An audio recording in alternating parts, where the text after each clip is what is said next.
전에 우리 한국 땅에 선교사님들이 오셨을 때 한국 백성들이 굉장히 낯설고 또 신기하기도 해서 선교사님이 한 번은 주막에 머물러서 국밥을 시켜 드시는데 국밥을 드시는 모습을 보고서 이렇게 이제 수군거렸다고 그래요. 아니 저것이 먹을 줄도 아네 이제 그랬다는 거죠. 선교사님이 또 물을 마시니까 아니 저것이 물을 마실 줄도 아네, 김치를 먹을 줄도 아네, 이제 저것이 이제 그렇게 표현을 하더라는 거죠. 이제 그때 선교사님이 이제 그 얘기들을 다 이제 들으시면서도 일부러 이제 주인분한테 이것 좀 더 달라고 이제 이렇게 얘기를 하니까 이제 사람들이 또 그렇더라는 거죠. 아니 저것이 말할 줄도 아네 이제 이렇게 이제 얘기하더라는 것입니다. 과거 우리 한국 땅에 얼마나 이렇게 낯선 사람에 대한 그러한 신기하지만 또한 배척하는 그러한 마음이 얼마나 많았고 또 양반과 또 천인들에 대한 그 구분이 얼마나 많았습니까? 소위 양반 그러고 쌍놈 그러면서 얼마나 이렇게 사람의 그 신분과 또 사람의 모습을 이제 차별하고 이제 그랬습니까? 마찬가지로 이스라엘 백성들도 자신은 유대인이다, 하나님의 택하신 선민이다라고 하는 그런 선민의식이 있었기 때문에 이방인에 대해서 엄청난 그러한 차별과 무시를 했던 것이 이제 사실입니다. 성전을 지었을 때 그 성전에 이방인의 경우는 성전 문 안조차도 들어올 수 없었던 존재가 이제 이방인이었던 것이죠. 여인들도 성전 뜰은 들어갈 수 있었는데 반면 이방인은 아예 성전 문조차 들어갈 수가 없었던 것입니다. 그래서 오늘 이 말씀이 바로 그런 관점에서 이제 보시면 이제 오늘 말씀이 조금 더 우리가 확실히 깨달아 이제 알게 되는 것이죠. 11절에 보면 그러므로 생각하라 이제 이렇게 이제 말씀하고 계시거든요. 그리스도인은 이제 생각을 잘해야 되는 것입니다. 마귀가 역사할 때 우리에게 영적 전쟁터로 삼는 곳 중에 하나가 이제 생각이죠. 마귀는 우리의 생각 그리고 마음, 우리 입술을 통로로 삼아서 우리를 넘어뜨리고 또 공격해 오는 것입니다. 그래서 생각을 잘해야 되는 것입니다. 그래서 사도 바울은 그러므로 생각하라, 늘 하나님이 기뻐하시는 그 생각 속에 나아가라고 이제 우리에게 이제 말씀하고 이제 계시는데요. 뭘 생각해야 되느냐? 오늘 너희는 그때에 이제 이렇게 얘기를 하고 있어요. 또 12절에도 그때에 이제 이렇게 얘기하고요. 또 13절에도 이제는 전에 이제 이렇게 말씀하고 있잖아요. 그때 전에, 다시 말하면 구원받기 전에 바로 이방인인 우리는 어떤 존재였느냐는 겁니다. 11절에 보시면 너희는 그때에 육체로는 이방인이다, 이방인이었다 이제 이렇게 얘기하잖아요. 영어로 outsider라고 하는 얘기입니다. 너희는 아웃사이더였다 뿐만 아니라 할례를 받은 유대인들에게 할례받지 않은 것들이라고 칭함을 받았던 사람들이다라고 하는 이제 것이죠. 그래서 12절에 보니까 그때에 구원받기 전에 바로 우리 이방인들은 그리스도 밖에 있었습니다. 이스라엘 나라 밖의 사람이었고 또 약속의 언약들, 하나님의 약속의 말씀에서는 그것에 대해서 하나님의 약속의 언약들에 대해서는 외인이고 뿐만 아니라 결국 하나님의 약속이 없기 때문에 세상에서 소망이 없고 또 하나님도 없는 자였다라고 하는 것입니다. 그러나 이랬던 우리가 이렇게 전에 멀리 있던 너희가 이제 이렇게 얘기하거든요. 멀리 있던 너희, 다시 말하면 하나님의 성전 안에 들어올 수 없이 문 밖에서 멀리 있었던, 아예 성전 안으로조차, 아니 문 안으로조차 들어올 수 없었던 이 유태인, 이 이방인을 생각해 보시면 이 멀리 있던 너희가라고 하는 이 말씀의 의미를 우리가 이제 이해할 수가 있습니다. 멀리 있던 너희가 그리스도 예수 안에서 그리스도의 피로 그다음 어떻게 됐습니까? 가까워졌다. 이제 이렇게 이제 말씀하고 있는 것입니다. 우리 하나님의 은혜 보좌 앞에 가까이 나올 수 없었던 우리, 성전 문조차 안으로 들어올 수 없었던 이 이방인, 그러나 예수님의 피로 말미암아 우리가 언제든 그 은혜의 보좌 앞에 담대히 나아갈 수 있는 하나님의 종이 됐다. 이제 이렇게 이제 말씀하고 이제 계시는 것이죠. 그러면 어떻게 이렇게 은혜 밖에 있었고 구원 밖에 있었고 하나님 나라 밖에 있었고 그리고 언약의 밖에 있었던 우리가 어떻게 그리스도의 은혜의 보좌 앞에 가까워질 수 있었느냐, 하나님의 은혜의 보좌 앞에 가까워질 수 있었느냐, 그것은 14절에 보니까 바로 예수님이 화평이셨기 때문에 예수님이 둘로 하나를 만드사 이제 이렇게 말씀하시거든요. 원수된 것, 그 중간에 막힌 담을 자기 육체로 하셨다 이제 이렇게 말씀하시거든요. 성소와 지성소 사이를 갈라놓았던 휘장이 바로 주님의 몸을 의미하듯이 이 성소와 지성소를 갈라놓았던 그 휘장이 예수님이 십자가에 죽으심으로 그리고 부활하심으로 그 휘장이 찢어져서 그래서 언제든지 우리는 이 은혜의 지성소에 담대히 나아갈 수 있게 됐듯이 마찬가지로 이방인과 유대인을 갈라놓았던 성전에 막힌 담, 이 이방인은 이 담을 뛰어넘어 들어갈 수 없었거든요. 근데 이 담이 바로 예수님이 자신의 육체로 다 헐어지게 됐다라고 하는 것입니다. 예수님 십자가의 죽으심으로 이방인과 유대인 사이에 이 막혀졌던 담이 허물어졌고, 그리고 15절에 보시면 법조문으로 된 계명의 율법까지 폐하셨으니 이는 둘로 자기 안에서 한 세 사람을 지어 화평하게 하시고 이렇게 이제 말씀하고 있습니다. 여기서 한 세 사람이라고 하는 것은 이방인도 아니고 유대인도 아니고 이제는 둘이 한 완전히 다른 세 사람이 됐다라고 이제 말씀하고 있는 것입니다. 우리로 말하면 한국인도 아니고 그리고 일본인도 아니고 완전히 하나님이 새롭게 하신 한 그리스도인, 더 이상 막힌 담이 없이 더 이상 휘장이 갈라놓은 것이 없이 이제는 완전히 새로워진 한 세 사람이 됐다. 이제 이렇게 이제 말씀하고 계시는 것입니다. 그래서 16절에 보시면은 십자가로 이 둘을 한 몸으로 하나님과 화목하게 하려 하심이라. 이제 이렇게 말씀하고 계시거든요. 교회란 어떤 곳이냐라고 했을 때 예수님 안에서 한 몸 된 형제 자매다라고 이제 이렇게 말씀하고 이제 계시는 것입니다. 그래서 교회 안에서 소위 양반이니 천민이니 교회 안에서 소위 높은 자니 낮은 자니 소위 교회 안에서 소위 권세자니 권세 없는 자니 이렇게 나누고 구별하는 것은 이것은 우리가 교회를 잘 이해하지 이제 못하는 것이라는 거죠.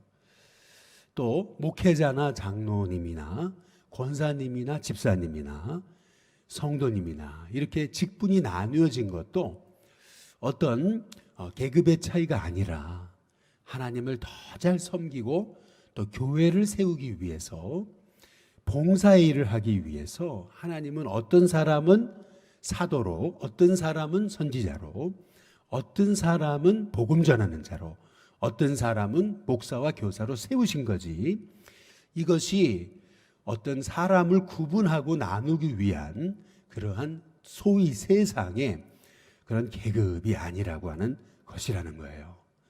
이방인과 유대인, 이 이방인과 유대인의 벽이 바로 예수님이 십자가의 죽으심으로 그 담이 허물어지고 유대인과 이방인의 구분이 없이 한 세 사람이 됐다.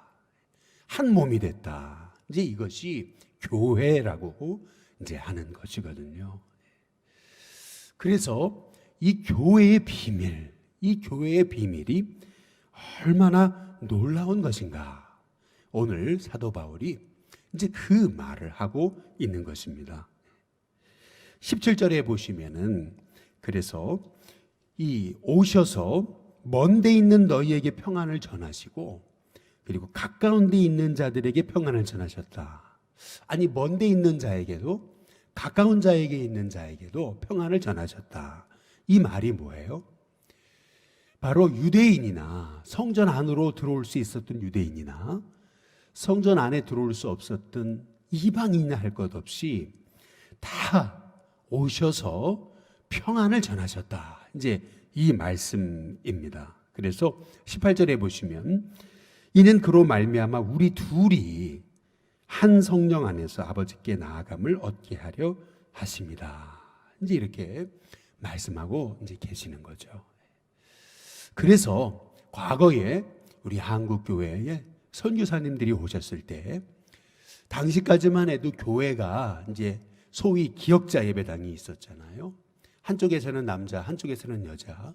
그리고 가운데 휘장을 쳐놓고 선교사님은 저 코너 끝에서 이쪽 남자도 보고 저쪽 여자도 보고 이제 그러면서 설교를 하셨잖아요. 옛날에 과거 그 기역자 예배당 이것이 바로 어찌 본다면 성경에서 유대인과 이방인 사이에 이렇게 갈라졌던 휘장으로 담으로 나뉘어졌던 이 모습을 이제 나타내는 것이잖아요. 그래서 얼마나 이제 과거에 이런 구분들이 정확했는지 선교사님이 여성들을 최초로 이제 세례를 줄 때 어떻게 남자가 여자한테 이렇게 가까이가 손을 댈 수가 있어요? 그래서 휘장을 쳐놓고 손만 들어갈 수 있게끔 구멍을 뚫어가지고 그래서 선교사님이 손만 집어넣어가지고 휘장을 막아놓고 그리고 선교사님이 손만 집어넣어가지고 그래서 여인에게 세례를 줬다라고 하는 것이 한국의 기독교의 세례의 여성 세례의 역사가 이제 아니겠어요? 그런데 이 휘장으로 갈라졌던 것들이 이제 이 휘장이 찢어지고 담이 허물어졌다.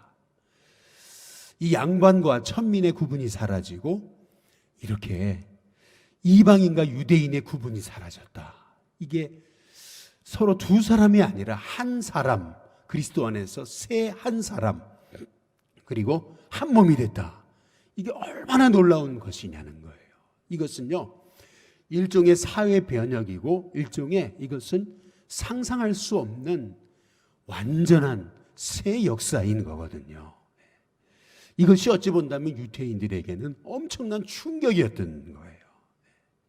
아직도 이스라엘에 가보시면은요, 그 아주 보수 유대 교인들은요, 아직도 아주 철저하게 그 옛날에 유대인들이 입던 옷, 모자 다 쓰고요. 심지어는 수염도 안 깎고 머리도 기르면서 말이죠. 그렇게 생활을 해요. 일도 하지 않습니다. 나라에서 아예 그냥 생활비 주고요. 그냥 그렇게 살게 내버려둬요. 얼마나 이렇게 그냥 나라고 하는 이 내 공동체라고 하는 유대인이라고 하는 선민이라고 하는 그러한 사상으로 똘똘 뭉쳤던 유대인이 바로 예수님의 피로 구원받아가지고 이방인과 유대인 사이에 구분이 사라졌다. 이 구분이 허물어졌다. 이것이 엄청난 이 놀라운 역사가 되는 것이거든요. 그것을 사도 바울이 얘기하면서 이게 바로 교회다. 이것이 바로 교회의 비밀이다. 라고 얘기하는 거예요. 그래서 19절에 이제 이렇게 얘기하는 거죠. 그러므로 이제부터 너희는 모두 아닙니까? 이제 외인도 아니에요. 그리고 나그네도 아니고 오직 성도들과 동일한 뭡니까? 시민이다. 하나님의 뭐라고요? 권속이다. 라고 말하고 있는 것입니다. 이제부터 우리는요, 서로 남남도 아니고 이방인과 유대인도 아니고 양반과 천민도 아니고 이제 우리는요 하나님의 동일한 시민이고 뿐만 아니라 하나님의 권속이다. 하나님의 바로 영적 가족이다.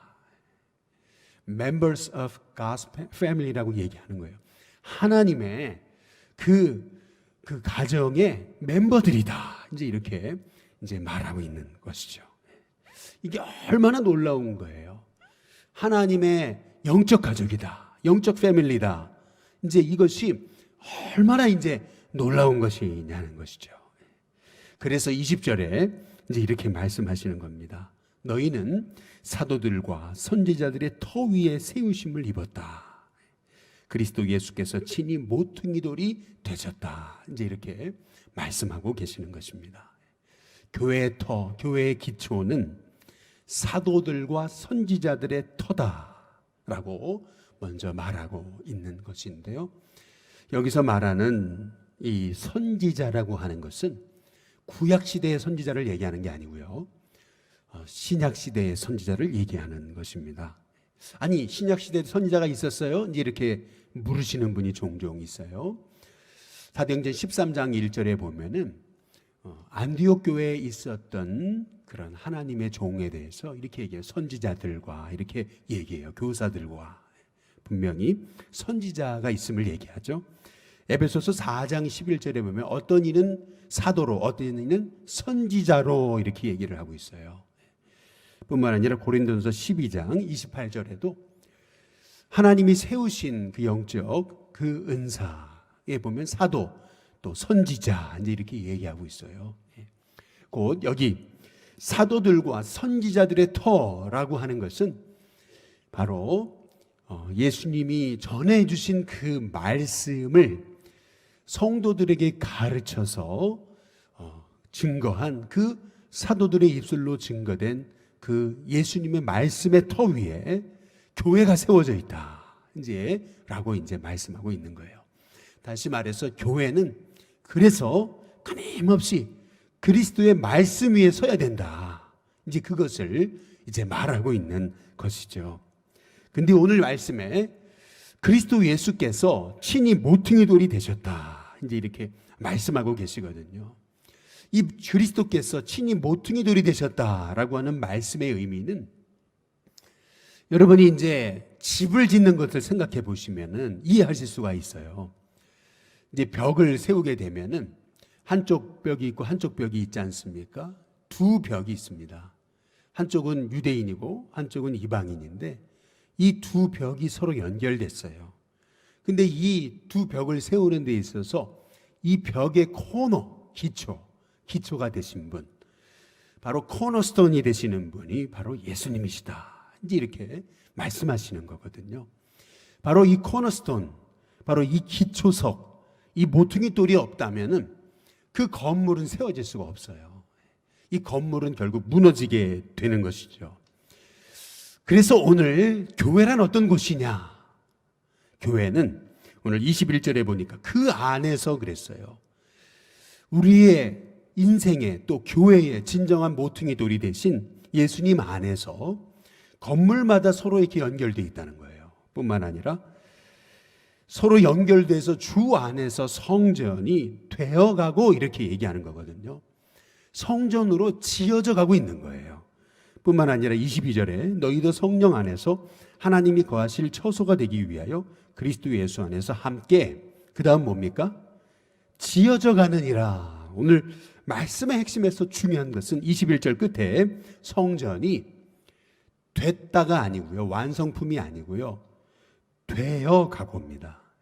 지금 만들어져 가고 있는 거고요. 22절 끝에도 그리스도 예수 안에서 함께 지어진, 완성품이 아니고요, 지어져 간다. 이것이 핵심입니다. 되어 가고 지어져 간다. 다시 말하면 교회는요, 완성품이 아니에요. 하나님께서 이 땅에 세우셔서 하나님의 비밀과 뜻을 이루는 하나님의 공동체로서 교회는요, 완성품이 아닙니다. 지어져 가고 있는 거예요. 누구 안에서요? 예수님 안에서. 예수님이 우리의 친히 코너스톤, 모퉁이 돌이 되셔가지고 그 예수님 안에서 세워져 가고 지어져 가고 만들어져 가고 있는 것이 교회라고 하는 것이죠. 그래서 교회 안에서도 어려움이 있을 수 있고 교회 안에서도 연약한 부분이 있을 수 있습니다. 그러나 늘 우리가 누구를 바라봐야 되냐면 이러한 교회의 문제와 어려움이 있을 때 우리의 모퉁이 돌이 되신 예수님을 바라보는 거죠. 예수님을 기초로 삼는 겁니다. 예수님이 어떻게 하셨나? 그 예수님이 우리에게 보여주신 삶의 원리대로 교회를 세워가야 되는 것이죠. 그것이 바로 우리의 모퉁이 돌이 되신 예수님이 참 우리 교회의 기초가 돼서 그 교회가 세워져야 된다는 것을 말씀하고 계시는 거예요. 그래서 예수님이 사도들에게 가르친, 선지자들에게 가르치신 그 말씀의 터 위에 교회가 세워져서 교회가 예수님을 우리의 그 진정한 코너스톤 모퉁이 돌로 모시고 이 교회 안에 세워지는 교회, 지어져 가는 교회, 만들어져 가는 교회는 오늘 22절 말씀처럼 하나님이 거하시는 처소가 된다. 하나님이 일하시는 생명의 장소가 된다라고 말씀하고 있는 것입니다. 저와 여러분이 교회입니다. 저와 여러분은 바로 구원받기 이전에 그리스도 밖에 있었습니다. 그러나 예수님의 피로, 예수님이 친히 몸으로 막힌 담을 허시고 이제는 모든 유대인과 이방인의 구분이 사라졌고 우리는 이젠 아예 한 그리스도 안에서 세 사람 그리스도인으로 주님이 세우셨습니다. 이제 우리는 그리스도의 피로 말미암아 하나님의 은혜의 보좌 앞에 담대히 나아갈 수 있게 됐고요. 우리는 하나님의 영적 패밀리로서 이제는 오늘도 이 은혜와 축복을 누리는 하나님의 최고의 비밀을 가진 복된 하나님의 종들이 됐습니다. 그래서 이제 이 예수님 안에서 교회를 세워가고 예수님 안에서 교회가 지어지게 될 때 이 교회를 통해서 하나님 영광 받으시고 만물 안에서 만물 안에 충만케 하시는 충만, 바로 하나님의 계획 같듯이 우리 가운데 이루어지는 역사가 나타나게 될 줄로 믿습니다. 우리 일신교회가 이런 주님이 기뻐하시는 참 교회다운 교회, 주님이 꿈꾸셨던 바로 그 교회, 그 진정한 영원히 들어와서 영원히 구원받고 영원히 새로워지고 하나님의 자녀로서 태어나고 존귀하게 쓰임받는 그러한 놀라운 주님의 축복의 통로로 쓰임받는 우리 일신교회가 될 수 있기를 주님의 이름으로 축복합니다. 오늘 시간 찬송가 211장 우리 함께